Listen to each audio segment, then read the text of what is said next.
ಆತ್ಮೀಯ ಬಂಧುಗಳೇ, ಶ್ರೀರಾಮಚರಿತಮಾನಸ ಲಂಕಾಕಾಂಡ, ಇದರಿಂದ ಇವತ್ತು ಚೌಪಾಯಿಗಳು, ದೋಹೆ ಮತ್ತು ಛಂದಸ್ಸುಗಳನ್ನು ತಿಳ್ಕೊಳ್ಳೋಣ. ಪ್ರತಿಮಾ ಹೃದಹಿ ಪಬಿಪಾತ್ ನಭ ಅತಿ ಬಾತ್ ಬಹ ಡೋಲತಿ ಮಹಿ ಬರಶಹಿ ಬಲಾಹಕ್ ರುಧಿರ್ ಕಚ ರಜ ಅಸುಭ ಅತಿ ಸಕ್ ಕೋ ಕಹಿ उत्पात अमित बिलोकी नभ सुर बिकल बोलहि जय जये सुर सभय जानी कृपाल रघुपति चाप सर चोरत भये खैंची सरासन श्रवण लगी छाड़े सर एक तीस रघुनायक सायक चले मानहु काल घनीस सायक एक ना भी सर सोशा अपर लगे भुज सिर करी रोशा लय सिर बाहू चले नाराचा सिर भुज हीन रुंड मही नाचा धरनी धसई धर धाव प्रचंडा तब सर हति प्रभु कृत दुई खंडा गर्जेवु मरत घोर रव भारी कहाँ रामुरन हतौ पचारी डोली भूमि गिरत दस कंधर छुबित सिंधु सरी दिग्गज बूधर धरनी परेवु द्वौ खंड बढ़ाई चापी भालु मरकट समुदायी मंदोदर आगे भुज सीसा धरी सर चले जहाँ जगदीसा प्रभिसे सब निशंग महु जाई देखी सुरन दुंदुभी बजाई तासु तेज समान प्रभु आनन हर्षे देखी शंभु चतुरानन जय जय धुनि पूरी ब्रह्मंडा जय रघुबीर प्रबल भुजदंडा बरशहि सुमन देव मुनि ಬೃಂದ ಜಯ ಕೃಪಾಲ ಜಯ ಜಯತಿ ಮುಕುಂದ. ಇವು ಚೌಪಾಯಿಗಳು, ದೋಹೆ ಮತ್ತು ಛಂದಸ್ಸುಗಳು. ಈಗ ಇದರ ಅರ್ಥವನ್ನು ತಿಳ್ಕೊಳ್ಳೋದಕ್ಕೆ ಪ್ರಯತ್ನ ಮಾಡೋಣ.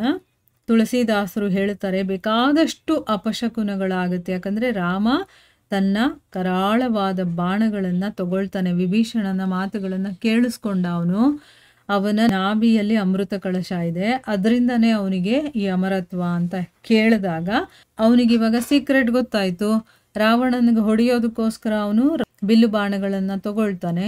ಆಗ ಅನೇಕ ಅಪಶಕುನಗಳಾಗುತ್ತೆ. ಅದರಿಂದ ಮಂಡೋದರಿ ಎದೆ ಕಂಪಿಸುತ್ತೆ ಅಂತ ಹೇಳ್ತಾ ಮುಂದೆ ಹೇಳ್ತಾರೆ, ದೇವ ಪ್ರತಿಮೆಗಳೆಲ್ಲ ರೋದಿಸೋದಕ್ಕೆ ಶುರುವಾಗುತ್ತೆ.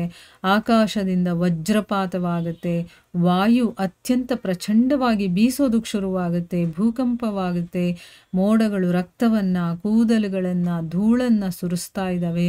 ಈ ರೀತಿ ವರ್ಣನೆನೇ ಮಾಡೋದಕ್ಕಾಗಲ್ಲ, ಅಷ್ಟೊಂದು ಅಮಂಗಳಗಳೆಲ್ಲ ಆಗುತ್ತೆ. ಅಂತ್ಯವಿಲ್ಲದಂತಹ ಉತ್ಪಾತಗಳನ್ನು ನೋಡಿ ಆಕಾಶದಲ್ಲಿ ದೇವತೆಗಳು ವಿಕಲರಾಗಿ ಜಯ ಜಯಕಾರವನ್ನು ಮಾಡೋದಕ್ಕೆ ಶುರು ಮಾಡ್ತಾರೆ.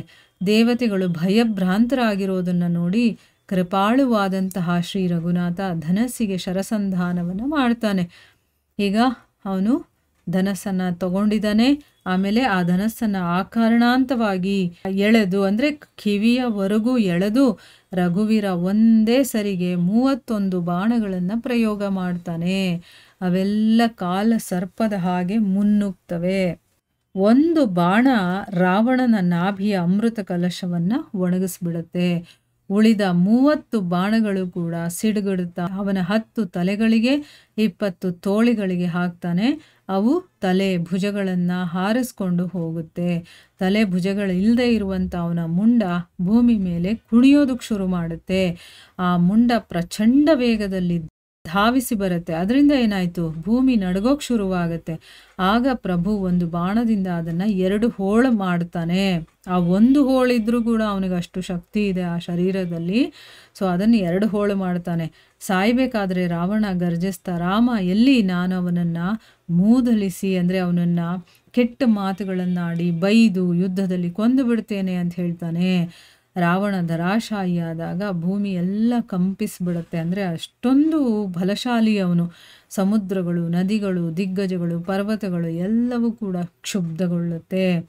ರಾವಣನ ಮುಂಡದ 2 ತುಂಡುಗಳು ಕೂಡ ನೆಲಕ್ಕೆ ಉರುಳುತ್ತವೆ. ಆಗ ಅದರ ಬುಡಕ್ಕೆ ಸಿಕ್ಕಿ ಕರಡಿ ಕಪಿಗಳ ಸಮೂಹ ಎಲ್ಲ ಪಚ್ಚಿಯಾಗೋಗುತ್ತೆ. ರಾವಣನ ತೋಳುಗಳನ್ನು, ತಲೆಗಳನ್ನು ಮಂಡೋದರಿಯ ಎದರಿಗೆ ಚೆಲ್ಲಿ ರಾಮಬಾಣಗಳು ಮರಳಿ ವಾಪಸ್ಸು ಜಗದೀಶ್ವರನಾದಂತಹ ಶ್ರೀರಾಮನ ತುಣೀರವನ್ನು ಹೊಕ್ಕುತ್ತೆ. ಅಂದರೆ ಅವನು ಇಟ್ಕೊಂಡಿರ್ತಾನಲ್ಲ ಬತ್ತಳಿಕೆ, ಅದರಲ್ಲಿ ಬಂದು ಸೇರಿಕೊಳ್ಳುತ್ತೆ. ಅಂದರೆ ತಲೆಗಳನ್ನು ಮತ್ತು ತೋಳುಗಳನ್ನು ಅದು ಮಂಡೋದರಿ ಹತ್ರ ಹೋಗ್ಬಿಟ್ಟು ಬೀಳಬೇಕು, ಆ ರೀತಿ ಮಾಡ್ತಾನೆ. ಇದನ್ನು ನೋಡಿದಂತಹ ಅಸುರರು ಎಲ್ಲರೂ ಕೂಡ ದೇವದುಂದುಭಿಗಳನ್ನು ನುಡಿಸ್ತಾರೆ.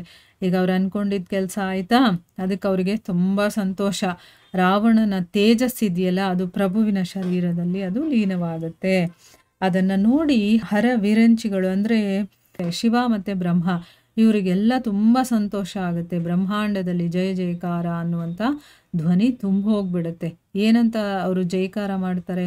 ಪ್ರಬಲ ಭುಜದಂಡವುಳ್ಳಂತಹ ಶ್ರೀ ರಘುವೀರನಿಗೆ ಜಯವಾಗಲಿ, ಜಯವಾಗಲಿ, ಕೃಪಾಳುವಾದ ಮುಕುಂದನಿಗೆ ಜಯವಾಗಲಿ ಅಂತ ಕೊಂಡಾಡ್ತಾ ದೇವತೆಗಳು ಮುನಿಗಳು ಎಲ್ಲರೂ ಕೂಡ ಪುಷ್ಪ ಮಳೆಯನ್ನೇ ಸುರಿಸ್ತಾರೆ.